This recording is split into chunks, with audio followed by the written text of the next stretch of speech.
And in the meantime, I'm trying to tell you we're coming in too fast.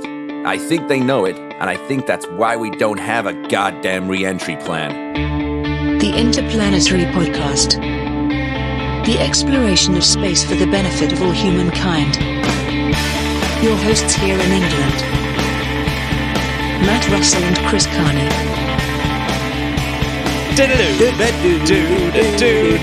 Oh yeah, baby. Swig it.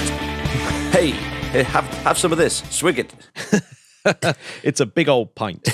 John Leonard, or Jack Swigert Jr., Yes. who was born on this day, August the 30th, 1931. But of course, he's most famous for being the command module pilot of Apollo 13. Of course. What a palaver. Yeah, I think a palaver, very much so. Basically, he was saying to Jim Lovell that he thought they were all going too fast, and he was very worried that on the way back they were going to hit the Earth's atmosphere, skip off, never to be seen again. Oof, what a way to go.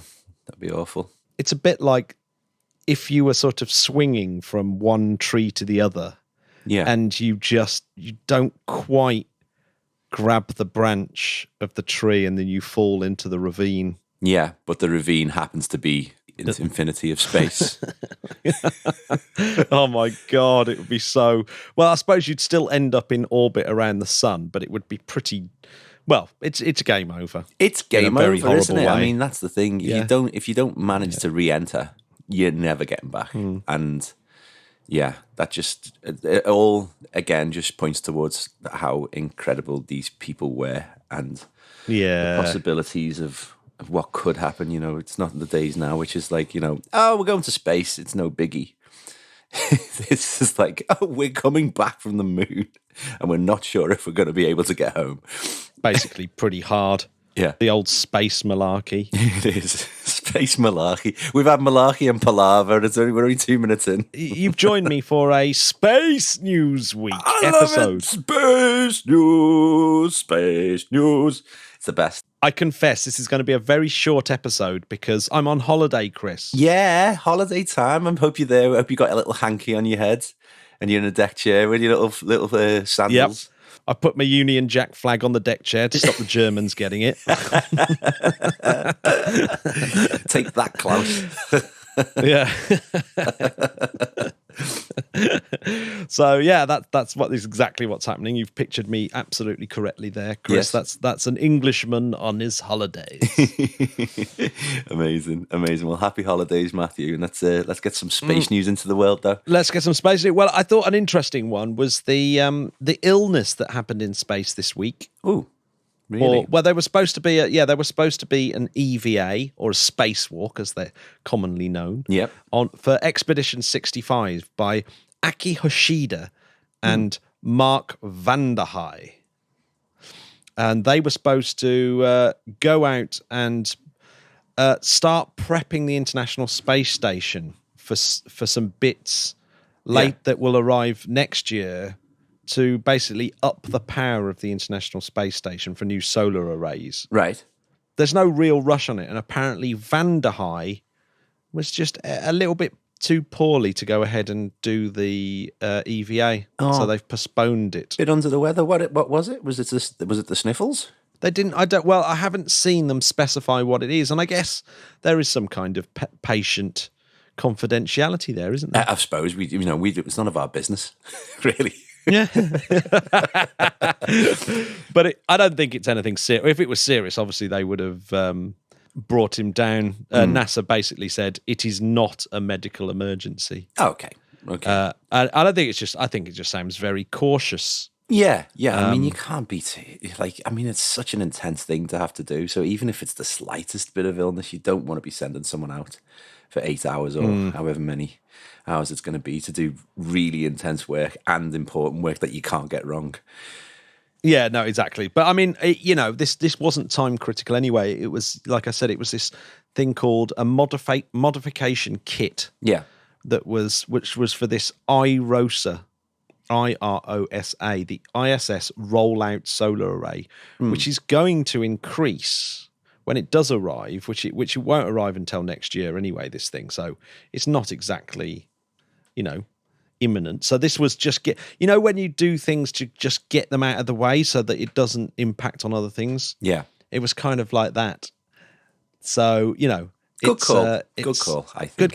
Good calls. But they haven't been able to do it. So they're leaving it till later. But it will increase the power on the ISS by 20 to 30% when it does. Whoa, 30%? That's like putting a supercharger on it.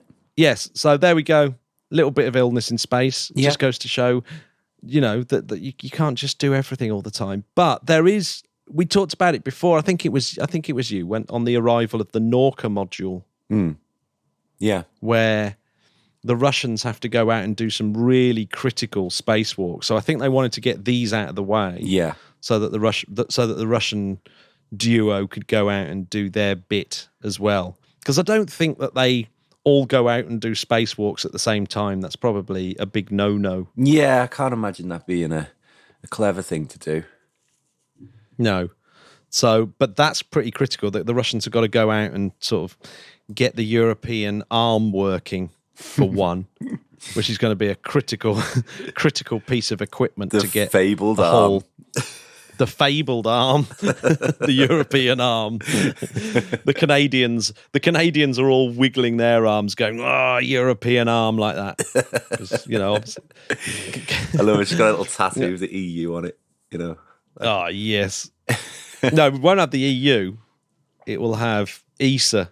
Yeah. Don't get ESA and EU confused. I know, but I'm just saying that the Europeans can have whatever they want tattooed on their arms, and I might have that. I might have ESA as well. I might also have, I don't know, a Union flag. I wouldn't have a Union flag tattooed on my arm. What the hell am I talking about? You get the St. George's flag tattooed on your face. It's the one thing that we're not allowed to do as English people is to really show off our flag. I know, it's kind of sad that we attempts to reclaim it are not really working out, are they? Don't really work, do they? No. Apart from when the football's on, we can just about get away with it then. Yeah. It's hard to erase several hundred years of colonialism, Matt. Yeah, I know. But wasn't anything to just so any of the listeners, colonialism was nothing to do with me or Chris. I've got a certificate that says I literally had nothing to do with it, honestly. My ancestors were in Ireland being colonialized. Well, who knows where my ancestors were? Colonialising me. Yeah, unfortunately, I do seem to have quite a colonial ancestry. So let's move on. Move on. Move on. Right. So, right. Yes. Really cool news though is James Webb telescope that has finished testing. Amazing. So what was really cool is there was pictures this week of it all folded up, ready. They're going to start readying it for launch. Yeah. It's done. It's tested. That's it. Any mistakes that have been made are now baked in, only to be discovered in the most horrific of circumstances. So let's hope. It's like that's never happened before. Yeah, no. La la la la la Hubble.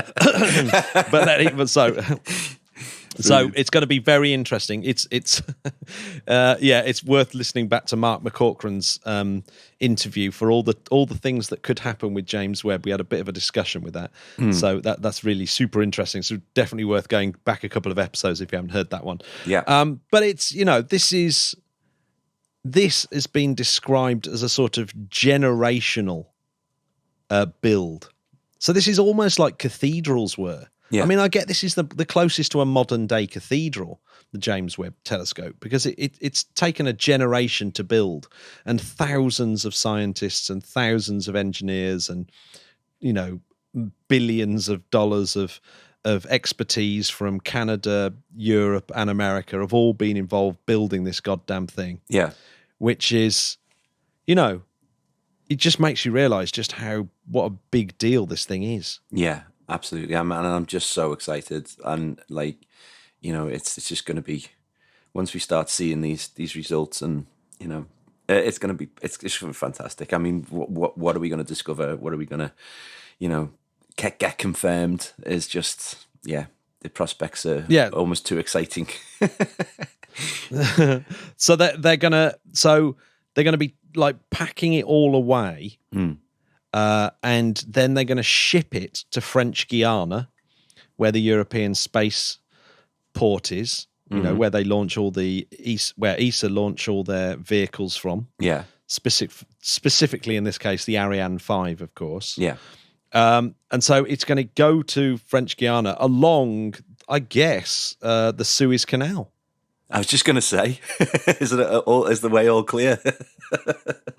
I know. Could you imagine?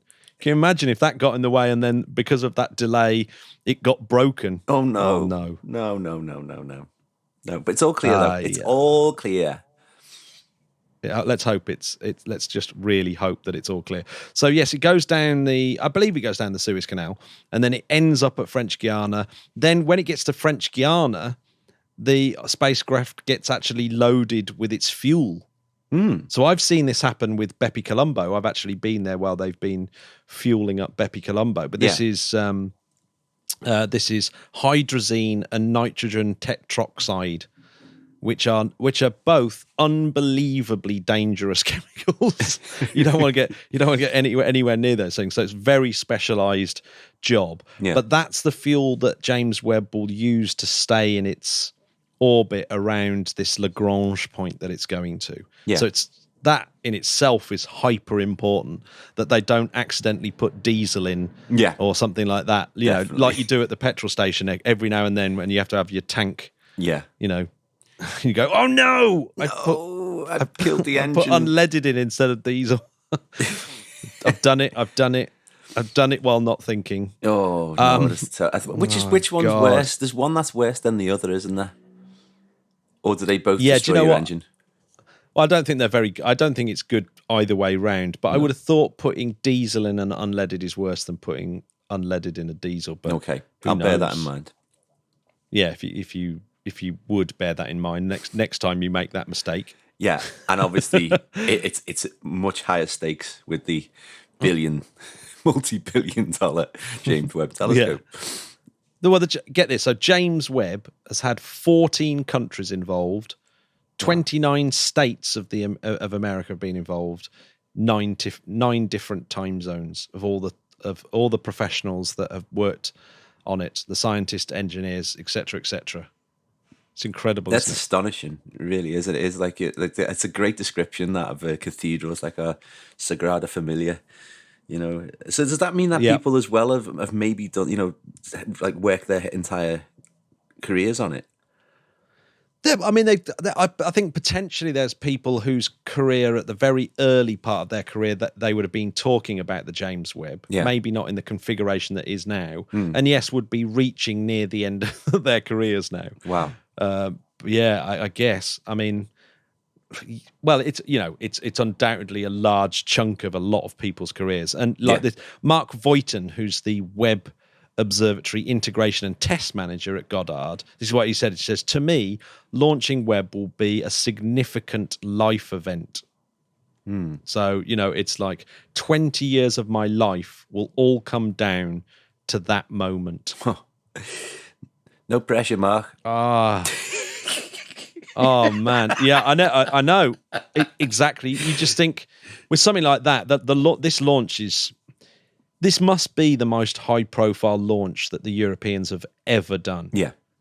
Must be, mustn't it? As in Ariane 5, which is a rocket that's coming to the end of its life. You know, it'll be soon replaced by Ariane 6. And it is one of the most successful rockets of all time, by the way, in terms of it completely changed, revolutionized like commercial space. Yeah.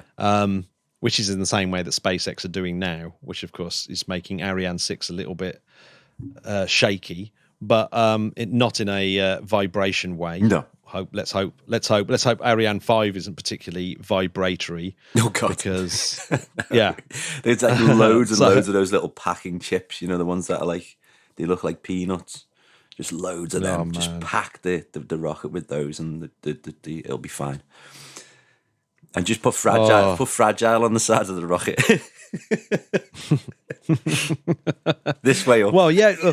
I mean, because that's the other thing they've got to do at French Guiana is like, other than fuel it, they got to. There's lots of those remove before flight pins and things like that are sort of all in there that stop it from all collapsing out and stuff. So all of those have got to be removed. Yeah. Imagine the responsibility of just making sure that every single one of them is. Have you definitely removed them all? Oh, one left in, and it's game over. It's the ultimate that I leave the gas on, isn't it? Yeah. Oh my God. Did I remove that pin? I can't sleep. So hopefully, and what's good about this is that hopefully we are looking at a December launch. December 2021 is going to be one of the most exciting launches of all time. And of course, I've been badgering Julio to go and see it, but there's no chance. Right, okay. It's like the most oversubscribed launch possible. Of course, but I will obviously be watching it on the telly, which in some ways is some ways better. Yeah, you get to see more, definitely, and it's not as get noisy. To see more. You know what I mean? Man, all that noise. Oh, Matt. Oh, exactly. I don't want to be made deaf or risk the old Ariane 5 going, hang a second, I might just change trajectory. I know, and right? Bomb. It's dangerous going to these things. So, yeah, stay on your sofa, everyone. Watch it on the telly. Now, talking of rocket launches, I thought I'd cover a few rocket launches that are coming up, because it does look like there's a kind of little spate this week of quite interesting little launches. Cool. That could mean quite a bit. Yeah, so Astra have had this rocket called Rocket. Very. I don't know how they came up with that name, to be honest. Mate, with that, yeah. The Astra Rocket. The Astra Rocket.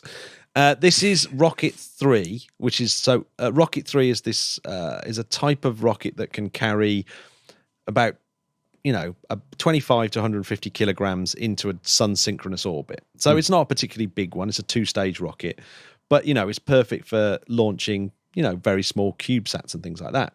So this is their Rocket 3, and this is 3.3. So this is the third one, and they came very close to getting into orbit with 3.2. All right. But this is 3.3, and it will be launching today when we're recording this. So it might all be over by the time this podcast comes out, that it was either successful or not successful. Oh, good. But anyway, Astra.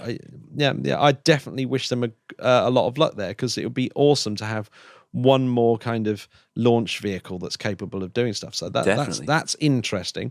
Another interesting one is tomorrow, and again, this will probably have happened by the time this goes to print. Yeah. Is SpaceX are flying a Falcon 9, obviously, with CRS-23, the commercial resupply mission number 23, and that obviously is taking a bunch of stuff up to the ISS, but it's also got a big sort of ride share of lots of satellites that it's taking as well, including the Eleanor 37 mission, which is NASA's kind of educational small satellite missions that carry lots of little small satellites for universities and stuff like that. But I noticed that on that little ride share, there is a UK satellite called Amber IOD-3. Okay. Now, this looks quite interesting. It's clearly got a bit of a kind of military bent to it, and it's a little bit secret. So it's the company that makes it, which is Horizon Space Tech, they make spy equipment basically for drones. Cool. And what they do is it tracks satellite phones and stuff like that. And what they're trying to do with this satellite, and this is just a demonstration satellite, is to use it to track ships in the ocean. Oh. And one of the things, now it's quite interesting. This comes up in sci-fi quite a lot, where spacecraft have got their transponders on, and they have to have their transponders on and stuff. Well, ships are exactly the same. They have to have this automatic identification system, AIS transponders, right? They have to have them on. So every single ship over a certain tonnage, or any ocean going vessel, basically has to have this AIS transponder on. They have to have them. Yeah. But of course, lots of ships that are being naughty Normans, they go and switch these things off to avoid detection so that you can't tell who they are and stuff. But what they're hoping this satellite can do is pick up any kind of electronic signals from navigation radar and satellite phones and stuff like that, and then start tracking these vehicles in a different way. Ooh. And with 6 of these satellites, they say that they've got worldwide coverage. Wow. So that's pretty impressive, because we've got an app that me and Kaya always use, because we've got a view of the river from our bedroom, so we always use this app to check what the ship is that's going past. But obviously with this, it's obviously about catching the ones that are not on there. Oof. What are they up to? What are these naughty Normans up to? They're just being military ships or pirates? No, type of thing? no. A lot of it, I think, is to track. Well, it's to track ships that may be doing things like human trafficking and stuff like that. Okay, right. So a lot of it is humanitarian. Yeah. Human trafficking, illegal fishing, those kind of things. Yeah. Okay. Particularly in very highly contested, fishing areas around the UK. Yeah. I'd imagine. It's one of the most busy places there is. So yeah, it's something the UK government take really seriously. Yeah. But this kind of satellite falls into a type of satellite called radio frequency mapping network satellite, and that sort of system has become really, really popular.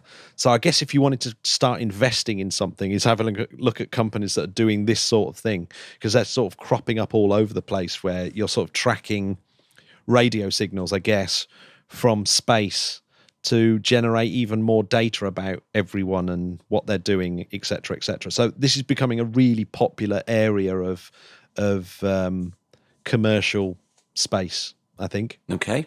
RFM. I'll remember RFM networks. RFM networks. Remember, yeah. Well, the other interesting thing about this, of course, it's going up to the International Space Station. Mm-hmm. So I believe that this satellite gets launched by the NanoRacks system so it gets deployed from the International Space Station. Right. So it's not like deployed from this rocket; it's deployed from the space station. I was just wondering if it's like, can you drop us off on the way, sort of thing, but it's just going straight there. Yeah, no, it's straight there, and then there's a bunch of satellites that will get deployed by the NanoRacks system, right, and maybe other systems that are on board the International Space Station. Another interesting thing about this is that old Dickie Pickles, Sir Richard, old Richard Branson, he's invested in this company, and he's invested in lots of other companies like this in exchange for contracts for launching on Virgin Orbit. Right. So maybe after this tech demonstration, these types of satellites will actually be launched on Virgin Orbit. That looks like it. Looks like it's going that way. And it may even be launched. It might be one of the satellites that's launched from the UK, from Newquay Airport via Virgin Orbit. So that could be interesting when that happens. Oh, you should definitely go to that one. I mean, it's just a day trip. I am definitely going to that one. If I don't get invited to that one, I'd be fuming. I will be fuming. Please invite me. Anyway, he's a listener, isn't he? He's a friend of the show, Dickie Pickles. So yeah, just put up a little flare. Maybe we can watch it with Dickie Pickles and have a little interview with him. I think we should have him. I think that would be amazing. I think we should get Dickie Pickles on the show if we can. That would be so good. And introduce him as Dickie Pickles too. He'd love that. And say, here we are with Dickie Pickles. Dickie Pickles. He would definitely love it. Definitely love it. Not only are we going to have this launch of Astra's Rocket 3, we're going to have a very similar vehicle in the first launch of the Firefly Alpha, which is another of these commercial small-sat launchers. It's slightly bigger, though. It can deliver a ton to low Earth orbit and 600 kilograms to sun synchronous orbit. So next week, yes, we might see a launch of Firefly Alpha, which will be taking 26 satellites into space. I just still don't know where they're putting them all. Yeah, it's getting very crowded up there. Yeah. It's getting very crowded up there. And, we could have maybe 3 or 4 months of a space debris special. Yeah. There's definitely misleading stuff about space debris out there in the press at the moment. I saw an independent article about how we wouldn't be able to launch vehicles from the Earth anymore because the debris would be getting in the way, and I don't think that that's true. No, it's just I don't think that's true. Hype. I think it would have. That is a bit hype. But here we go. This is going to be the last story of the podcast. I love this though. And it's a great story. Yeah. There's a nice little science story to finish up with that's been doing the rounds this week, and that is mini Neptunes. Mini Neptunes, don't they sound like the cutest things ever? Ah, they are. Well, we kind of mentioned them on the solar system podcast that I did with Lynn last week about how... it was a great episode, by the way. I loved it. Yeah, I loved it. I love Lynn's just so great. And Lynn's everyone's favourite, isn't she? She is. I know. Sorry, Chris. I know. She's my favourite as well. Chris. I don't even put myself in the run. She's too good. I mean, I would have thought I was everyone's favourite, but it turns out no. But Lynn. But yes, this is really cool because although Lynn did point this out, that these larger planets, mini Neptunes they're called, seem to be very, very common out there in the exoplanet Zooniverse. Yeah. But it might just be that they're more detectable. It might just be they're the things that we detect more rather than them actually being more of them. Okay. But it is looking like that. It is looking like there's a lot of these things, right? These mini Neptunes. And mini Neptunes are these ice giants that are much bigger than Earth, but quite a bit smaller than Neptune, as their name implies. So they're sometimes known as gas dwarfs or transitional planets. Yeah. So it's less massive than Neptune, but it's like Neptune in the fact that it's got this thick hydrogen helium atmosphere. Yeah. What kind of layers of ice? What kind of average mass are we talking about then? I don't know. About sort of 2 to 4 times bigger than the Earth. Yeah. But that might mean it's like 10 times more massive if we're talking about the radius. Yeah. And then the mass obviously gets much, much bigger than that. But here's the really cool thing that's happened with... Obviously, people have been talking about these mini Neptunes for a long time, but everyone's assumed that they're not particularly habitable. But this new paper that was done at Cambridge University seems to suggest that it is. So this is by Niku Madhusudan. Yeah, Niku Madhusudan. It's et al. So that they have all been working at Cambridge University on this idea that there's a certain type of mini Neptune that is called hycean, hycean, hycean worlds. Hycean worlds. Sounds amazing, that, doesn't it? And they've got densities between sort of rocky super Earths and this more extended mini Neptune kind of world. Yeah. And they might be absolutely optimal for the search for exoplanetary habitability. And not only that, we're talking about the James Webb Telescope. If these worlds really are habitable, in the next sort of 3 years, it might be that James Webb will actually pick up a reasonable signature for it, a biosignature. Right. That we might actually be able to confirm, yes, there looks like there is life on this planet. The big question. It really is the big question, isn't it? I mean, it's kind of... I mean, obviously... I think it's really important to put the difference between finding life and finding intelligent life. Absolutely. Right. Absolutely. I do think that we're going to find life out there in the universe in my lifetime. If it exists on another world, even if it's just microbial life, we know then that life is not only limited to one planet, and therefore intelligent life becomes a lot more probable. Yeah. if you find microbial life on Mars, it might just be that microbial life is only possible in our solar system, but you find it outside of the solar system, and then that really does start to kind of, go, whoa, this is big, isn't it? Well, it's very, I'm very not going big. to sleep for 3 years, so great.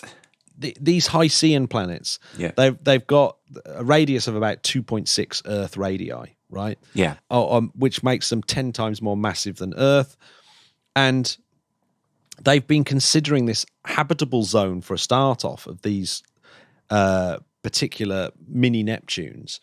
And their habitable zone turns out to be lots bigger than that of a rocky planet like Earth. Right. In other words, it can be slightly closer to the star. It can be tidally locked, for example, and you'll get this boiling hot one side of the planet. But because these hycean planets are basically small rocky cores covered in these massive oceans, basically they're complete ocean worlds. So they've got this massive ocean and then this really thick hydrogen atmosphere. And so it looked like Neptune, but really there's this incredible planet going on underneath. And even if it's tidally locked, you could have life living in these vast oceans on the shady side of the planet. Yeah. Right? Shady which life. is so shady life, yeah. So you could have in other words, you could have planets pretty close to their parent star, and they were looking at stellar hosts that are from late M to sun-like stars. So quite a broad range of stars that these exoplanets could be round. And then they've pretty much got an unlimited outer boundary of the habitable zone. So they could be really far out and able to still have habitable conditions. So, the fact that there's loads of these mini Neptunes, the universe is abundant with these things. Yeah. Well, or I should say our galaxy is abundant with these things. And the habitable zone is bigger. So it does seem that this is like a really decent place to start looking. But not only that, of course, because these things are much, much bigger, it's going to be easier to spot biosignatures in their atmospheres. Yeah. And of course, the one telescope that is absolutely primed to do exactly that is the James Webb Telescope. So James Webb Telescope, it's going to be going around doing exactly that, getting spectrums of all these different exoplanets that have been spotted, and trying to have a look at the atmospheric composition of these planets. As the sunlight shines through the atmosphere, you can get the signature of the what the atmosphere is made of. Yeah. You can actually start to build up this picture of what the atmosphere could be made of. And what you kind of look for is an atmosphere that would be impossible to maintain in equilibrium like that. We're talking about the alien farts, aren't we? Really? Exactly. So you have to have life being the only explanation for how you could have certain mixes of gases and bits in there. A bit like the phosphine detection on Venus. Yeah. Which turned out to be a bit of a false positive, I think. I know. But such a disappointment. And you think, but I guess the good news about that is we've been able to use equipment on Earth to test our ability to work out what makes up the atmosphere of another planet from a distance. And I suppose, that whole Venus thing is a really good learning curve. That's how science works. Definitely. So, we should look at that and go, this is really cool. The fact that science does work, the fact that there's this, a call for detection, and then other scientists get to work and say, no, it could have been this, it could have been that. And then everyone goes, let's calm down about this then. The problem is, though, I think with the way things are reported, it's always like, it's like a sort of, a lie goes around the world before the truth has time to put its socks on, and it's not like it's a lie, it's a false positive. But the problem I've noticed, especially when I'm going into schools, is that children who are interested in space, they generally haven't seen the bit that's said it's not a positive. They've only seen the bit that says it is. So we're getting a lot of kids going, there's life on Venus. And I'm like, because obviously the story about it being possible gets hyped so much more than the one of it being, a rethinker. That's nobody cares about that one. So it's like the stuff on Mars. I still get kids saying to me, there's life on Mars, and you're like, not being confirmed. But yeah, it's just the way of the world, isn't it, though? People only want to believe the hype. Yeah, I mean, it's the hype story. Well, yeah, I mean, it's the fake news travels on the internet. Yeah, like what is it? 30 times faster than non-fake news. It's just the nature of it. Yeah, completely. And yeah, unfortunately, that must apply to. But Lynn made this point as well. It's the detection of life on other planets isn't going to come as a bang. It's going to come as this slow whimper because there's going to be these scientific reports of, this looks promising, and then it will get hyped up, and then there'll be scientists that will go, no, it could be this, could be that, and that will rumble on for years until eventually everyone goes, do you know what? Yeah, this really is life. Yeah. So however long that process takes, it won't be like a news story one day, whereas there's life on another planet. Yeah. It's going to be, scientists think there might be life on another planet. A year later, no, that was they don't think that at all anymore. And then 2 years later, actually they do.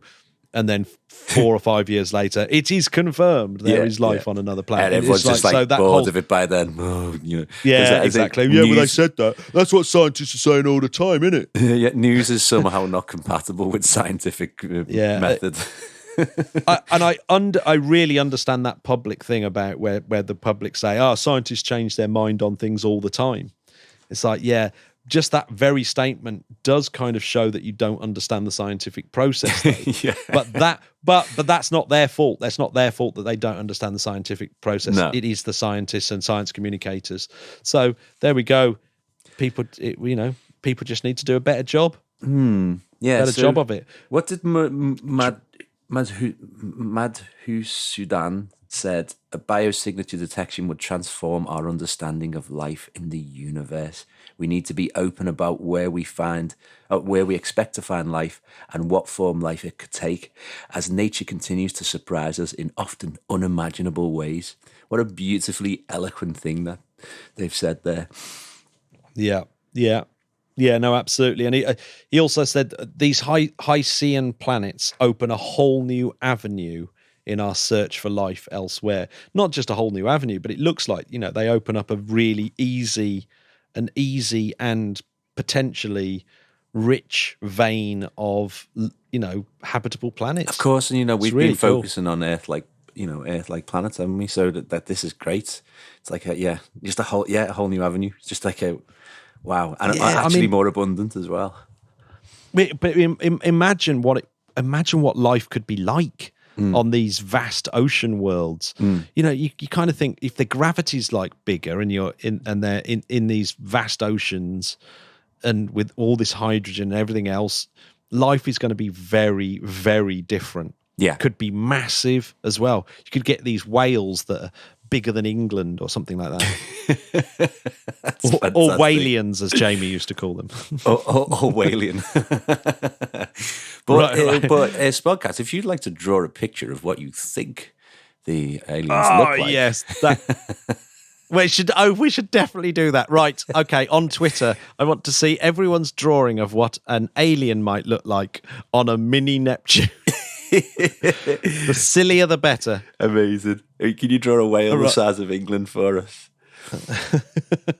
Even though this was a mini episode, Chris, it seems to have gone on for quite a long time. Shall we let the Spodcats go and enjoy their holidays too? Happy bank holes to you all, and have a wonderful one, Matthew. It's been lovely having a space news day with you again. Oh, yes. Where should people go if they want the link to this news story? I think they should go to interplanetary.org.uk. Oh, yes. Job done. And if you want to join us on the Patreon and be a patron, join us on the Patreon and in the Discord, go to www.patreon.com/interplanetary. Fabulous. Well, that does it for me. Chris. Shall we let them go? Yeah, let's go. Love you, mate. See you soon. Okay, here we go. Bye, bye, Spartans!